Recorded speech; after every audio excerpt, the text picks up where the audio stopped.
정귀순 집사입니다.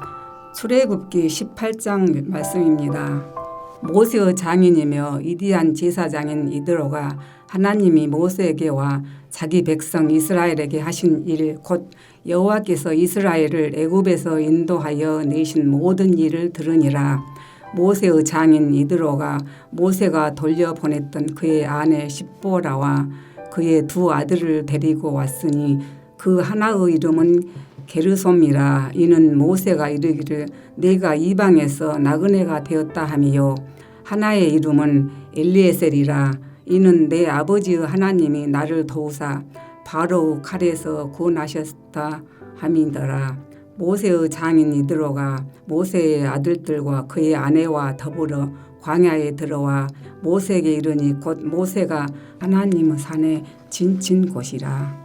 그가 모세에게 말을 전하되 내 장인 나 이드로가 내 아내와 그와 함께한 그의 두 아들과 더불어 내게 왔노라.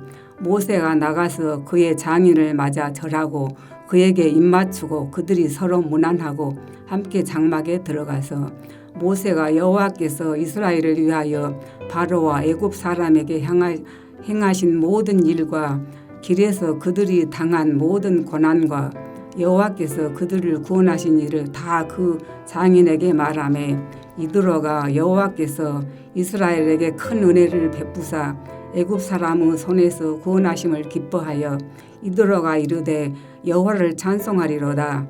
너희를 애굽 사람의 손에서와 바로의 손에서 건져내시고 백성을 애굽 사람의 손 아래에서 건지셨도다. 이제 내가 알았도다. 여호와는 모든 신보다 크심으로 이스라엘에게 교만하게 행하는 그들을 이기셨도다 하고 모세의 장인 이드로가 번제물과 희생제물들을 하나님께 가져오매 이론과 이스라엘 모든 장로가 와서 모세의 장인과 함께 하나님 앞에서 떡을 먹으니라. 이튿날 모세가 백성을 재판하느라고 앉아있고 백성은 아침부터 저녁까지 모세 곁에서 있는지라. 모세의 장인이 모세가 백성에게 행하는 모든 일을 보고 이르되 내가 이 백성에게 행하는 이 일이 어찌 됨이냐. 어찌하여 내가 홀로 앉아있고 백성은 아침부터 저녁까지 내 곁에 서 있느냐. 모세가 그의 장인에게 대답하되 백성이 하나님께 물으려고 내게로 오미라. 그들이 일이 있으면 내게로 오나니 내가 그 양쪽을 재판하여 하나님의 율례와 법도를 알게 하나이다. 모세의 장인이 그에게 이르되 내가 하는 것이 옳지 못하도다. 너와 함께한 이 백성이 필경 기력이 쇠하리니 이 일이 내게 너무 중함이라. 내가 혼자 할 수 없으리라. 이제 내 말을 들으라. 내가 내게 방침을 가르치리니 하나님이 너와 함께 계실지로다. 너는 하나님 앞에서 그 백성을 위하여 그 사건들을 하나님께 가져오며 그들에게 율례와 법도를 가르쳐서 마땅히 갈 길과 할 일을 그들에게 보이고 너는 또 온 백성 가운데서 능력 있는 사람들 곧 하나님을 두려워하며 진실하며 불의한 이익을 미워하는 자를 살펴서 백성 위에 세워 천부장과 백부장과 50부장과 10부장을 삼아 그들이 때를 따라 백성을 재판하게 하라. 큰 일은 모두 내게 가져갈 것이요 작은 일은 모두 그들이 스스로 재판할 것이니 그리하면 그들이 너와 함께 담당할 것인즉 이 일이 내게 쉬우리라. 내가 만일 이 일을 하고 하나님께서도 내게 허락하시면 내가 이 일을 감당하고 이 모든 백성도 자기 곳으로 평안히 가리라. 이에 모세가 자기 장인의 말을 듣고 그 모든 말대로 하여 모세가 이스라엘 무리 중에서 능력 있는 사람들을 택하여 그들을 백성 우두머리 곧 천부장과 백부장과 50부장과 10부장을 삼으매 그들이 때를 따라 백성을 재판하되 어려운 일은 모세에게 가져오고 모든 작은 일은 스스로 재판하더라. 모세가 그의 장인을 보내니 그가 자기 땅으로 가니라. 하늘에 계신 우리 아버지여, 이름이 거룩히 여김을 받으시오며 나라가 임하옵시며 뜻이 하늘에서 이룬 것 같이 땅에서도 이루어지이다. 오늘날 우리에게 일용할 양식을 주옵시고 우리가 우리에게 죄 지은 자를 사하여 준 것 같이 우리 죄를 사하여 주옵시고 우리를 시험에 들게 하지 마옵시고 다만 악에서 구하옵소서. 대개 나라와 권세와 영광이 아버지께 영원히 싸움나이다. 아멘.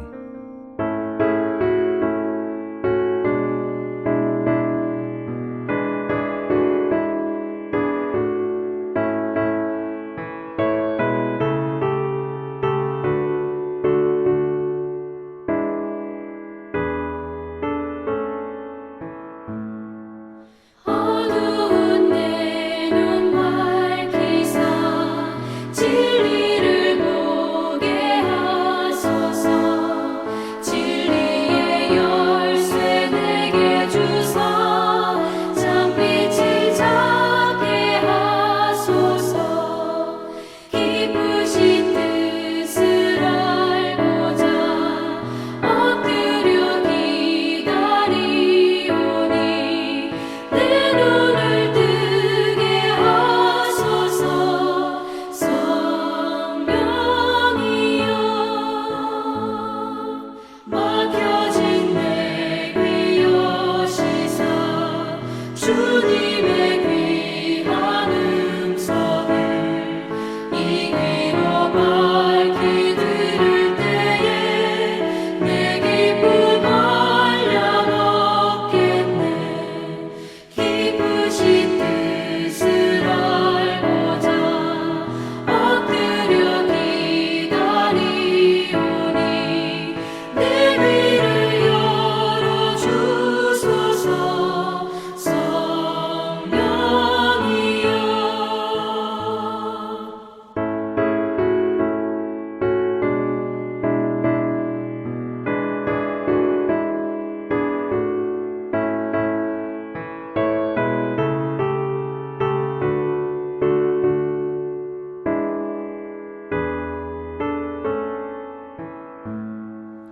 봉해진 내 일며시사 복음을 널리 전하고 차가운 내 맘 녹여주사 사랑을 하게 하소서. 기쁘신 뜻을 알고자 엎드려 기다리오니 내 입을 열어주소서. 성령이여 사랑하는 성도 여러분, 오늘도 하나님의 은혜와 평강이 가득하기를 주의 이름으로 축복합니다. 오늘 우리가 함께 살펴볼 하나님의 말씀은 이사야 43장입니다. 본문은 1절에서 13절까지인데 제가 7절에서 11절까지를 봉독하겠습니다. 내 이름으로 불려지는 모든 자, 곧 내가 내 영광을 위하여 창조한 자를 오게 하라. 그를 내가 지었고 그를 내가 만들었느니라. 눈이 있어도 보지 못하고 귀가 있어도 듣지 못하는 백성을 이끌어내라. 열방은 모였으며 민족들이 회집하였는데 그들 중에 누가 이 일을 알려주며 이전 일들을 우리에게 들려주겠느냐. 그들이 그들의 증인을 세워서 자기들의 옳음을 나타내고 듣는 자들을 옳다고 말하게 하여 보라. 나 여호와가 말하노라. 너희는 나의 증인 나의 종으로 택함을 입었나니 이는 너희가 나를 알고 믿으며 내가 그인 줄 깨닫게 하려 함이라. 나의 전에도 지음받은 신이 없었느니라. 나의 후에도 없느니라. 나 곧 나는 여호와라. 나 외에 구원자가 없느니라. 아멘. 우리가 아는 대로 이사야서는 1장부터 39장까지, 즉 전반부는 이스라엘의 죄를 지적하며 마침내 바벨론의 포로로 갈 것을 예언하면서 마칩니다. 심판의 메시지이지요. 그러나 40장부터는 포로에서 회복을 알려주는 희망의 메시지가 등장합니다. 특별히 그 중에서 40장과 42장에서는 장차 올 구원자 메시아를 예언하고 있습니다. 40장을 보면요, 여호와의 영광을 모든 육체가 보게 될 것이다. 또 여호와께서 친히 강한 자로 오실 것이다. 동시에 온유한 목자로 오실 것이다 라고 가르쳐 줍니다. 또 42장에서는 1절부터 좀 더 자세하게 말씀합니다. 내가 붙드는 나의 종, 내 마음에 기뻐하는 자, 곧 내가 택한 사람을 보라. 내가 나의 영을 그에게 주었은즉 그가 이방에 정의를 베풀리라. 그는 외치지 아니하며 목소리를 높이지 아니하고 그 소리를 거리에 들리게 하지 아니하며 상한 갈대를 꺾지 않고 꺼져가는 등불을 끄지 아니하고 진실과 정의를 행할 것이고 세상에 정의를 세우며 섬들이 그 교훈을 앙망하리라. 장차올 메시아에 대한 구체적인 모습, 그분의 성품, 그분의 인격, 그분의 사역을 말씀하고 있습니다. 더 나아가서 6절에서는 나 여호와가 의로 너를 불렀은즉 내가 네 손을 잡아 너를 보호하며 너를 세워 이 백성의 언약과 이방의 빛이 되게 하리니 네가 눈먼 자들 눈을 밝히며 갇힌 자를 감옥에서 이끌어내며 흑암에 앉은 자를 감방에서 나오게 하리라. 메시아가 하셨던 사역들을 그대로 미리 예언하고 있습니다. 그러나 42장 끝부분 보면 하나님께서 이스라엘 백성들에게 다시 한번 맹렬한 진노를 선언하십니다. 마지막 절 25절입니다. 그러므로 여호와께서 맹렬한 진노와 전쟁의 위력을 이스라엘에게 쏟아 부으심에 그 사방에서 불타오르나 깨닫지 못하며 몸이 타나 마음에 두지 아니하는도다. 참 안타까운 모습이죠.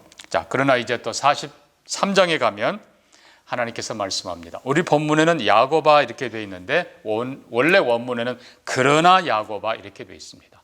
하나님께서 이스라엘을 심판하고 연단하시지만 43절에 그러나 야고바 너를 창조한 여호와가 지금 말씀하시느니라. 이스라엘아 너를 지으신 이가 말씀하느니라. 내가 너를 구속하였고 내가 너를 지명하여 불렀나니 너는 내 것이라. 한편으로는 무지와 불신으로 인해서 이스라엘 백성에게 하나님의 심판이 이르렀고 이방 땅에 포로로 가는 불행, 시련을 겪습니다. 아마도 그들이 하나님을 향해서 원망할 수도 있겠지요. 그러나 또 탈취당함 속에서도 내가 누구인지 왜 이런 시련을 당하는지 모를 수도 있겠지만 하나님은 말씀합니다. 너를 창조한 여호와, 너를 구속하여 불러낸 여호와, 내가 너를 지명하여 불렀나니 너는 내 것이라. 하나님은 그들을 결코 버리시지 않으셨습니다. 오히려 너는 내 것이라고 선언하십니다. 먼저는 창조주이시기 때문에 하나님의 소유입니다. 그러나 그들이 범죄했지만 하나님께서는 아브라함을 부르시고 아브라함에게 약속하시고 네 후손을 영원토록 복되게 하신다고 하셨습니다. 특별히 41장 8절도 보면 그러나 나의 종 너 이스라엘아 내가 택한 야곱아 나의 벗 아브라함의 자손아. 이스라엘 백성을 향해서는 하나님의 특별한 사랑, 애정, 언약 이것이 있음을 보여주는 것입니다. 그래서 그들이 비록 죄로 인해서 불 가운데로 물 가운데로 지나지만 하나님은 말씀합니다. 너희가 물을 지날 때에도 내가 너희를 지켜줄 것이고 심지어 불을 지날 때에도 내가 너와 함께하며 너희를 보호해 줄 것이다. 오히려 그들은 고난 속에서 하나님의 임재와 하나님의 은혜와 하나님의 큰 능력을 경험하게 될 것입니다. 마침내 4절 보면요. 네가 내 눈에 보배롭고 존귀하게 될 것이라. 그리고 내가 너를 사랑하는 것을 온 백성들이 알게 될 것이다. 선택과 연단을 통해서 하나님께서는 이스라엘을 보배롭고 존귀하게 만들어 가십니다. 그러면서 하나님께서는 말씀합니다. 나는 네 하나님이요 너의 구원자라. 예, 그렇습니다. 하나님께서는 옛적에 애굽에서 이스라엘 백성들을 구원해 내신 것처럼 이제 바벨론에서부터도 그들을 구원해 내실 것입니다. 하나님은 신실한 하나님이고 하나님은 전능한 분이기 때문입니다. 그런데 하나님께서는 다른 표현을 쓰십니다. 대속물, 속량물로 주신다. 특별히 3절 보면요. 나는 내 구원자라 내가 애굽을 너의 속량물로 구스와 스바를 너를 대신하여 주었노라 라는 표현을 씁니다. 이게 속량물 혹은 대속물이라고 부릅니다.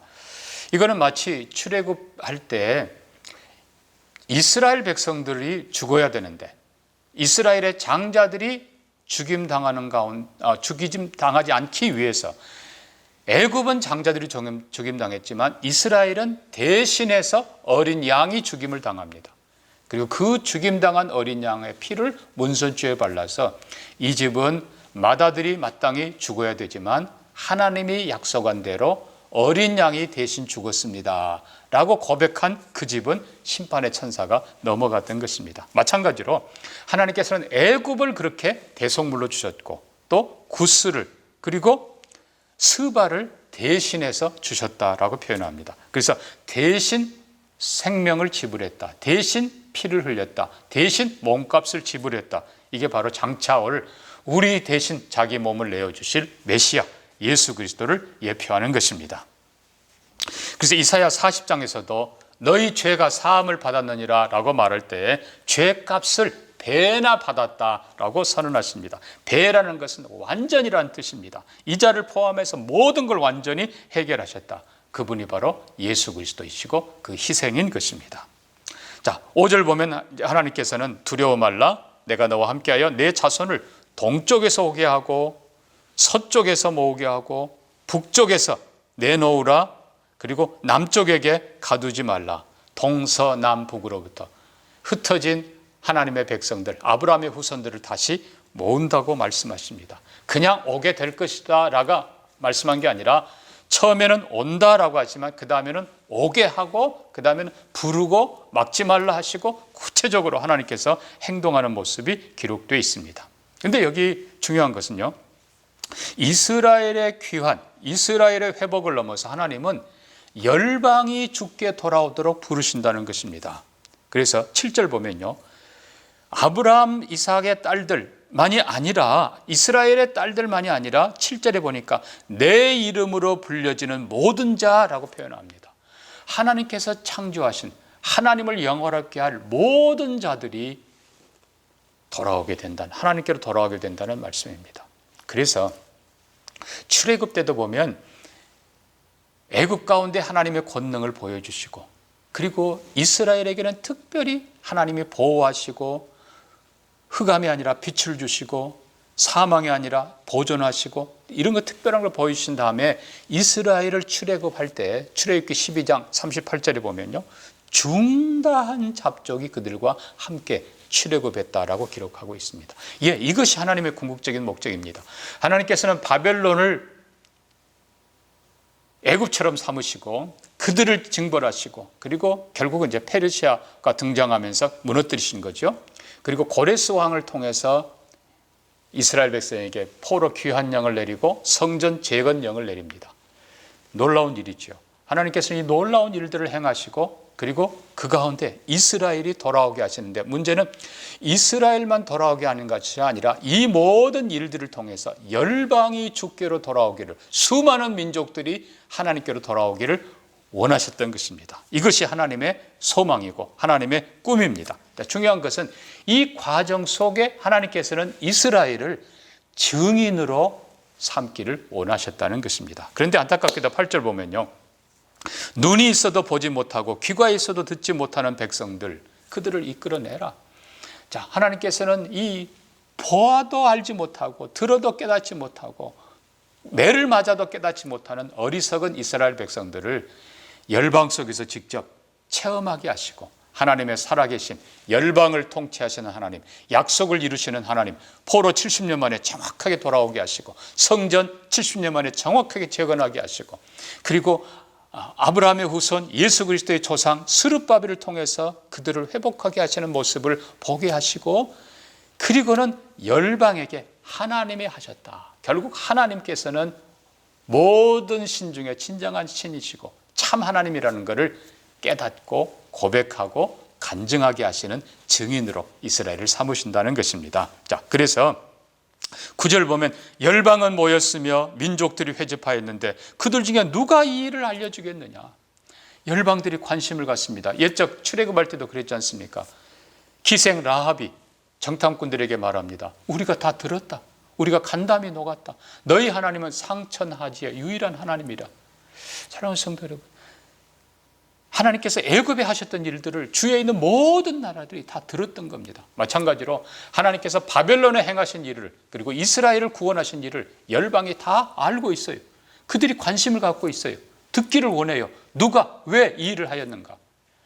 바로 이스라엘이 직접 경험하고 직접 사랑을 받았고 은혜를 받았고 구원을 받은 이스라엘 백성들이 하나님을 바로 알고 말씀을 바로 깨닫고 열방 가운데 신실한 증인이 되기를 하나님은 오늘도 원하신다는 것입니다. 말씀을 맺습니다. 사랑하는 성도들은 10절 말씀 그대로 나 여호와가 말하노라 너희는 나의 증인 나의 종으로 택함을 받았다. 증인은 뭐예요? 봐야 돼요. 종은 뭐예요? 주인을 알아야 돼요.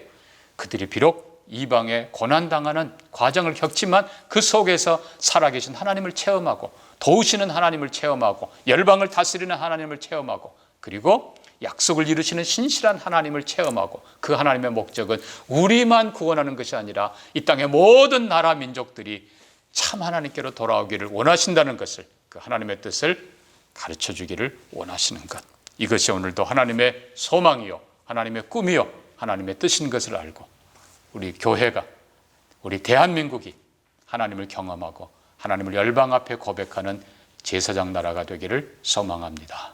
함께 기도합니다. 하나님 아버지, 아들의 피값 주고 산 성도들을 얼만큼 보배롭고 존귀하게 여기시는지 하나님의 그 마음을 알게 하시고 우리의 모든 시련 가운데서 더 믿음으로 견고히 서는 우리가 되게 해 주옵소서. 우리를 통해 주위의 많은 사람들을 열방을 주께로 부르시는 하나님의 마음을 알게 하시고 하나님의 궁극적인 소망이 또한 우리의 비전이 되도록 축복하여 주시옵소서. 우리를 세상 속에 하나님의 증인으로 종으로 삼으시는 하나님 감사합니다. 모든 삶 속에서 하나님을 더 참되게 바로 알게 하시고 바로 경외하게 하시고 바로 깨닫게 하시고 증인의 삶을 사는 우리 모두가 되게 해 주시옵소서. 모든 어려움 속에서도 건축 하나님 축복하셔서 하나님이 하셨다는 것을 고백하게 하시고 우리의 모든 사역 속에서 하나님의 선하심을 드러내도록 축복해 주시옵소서. 감사하며 예수님 이름으로 기도합니다. 아멘.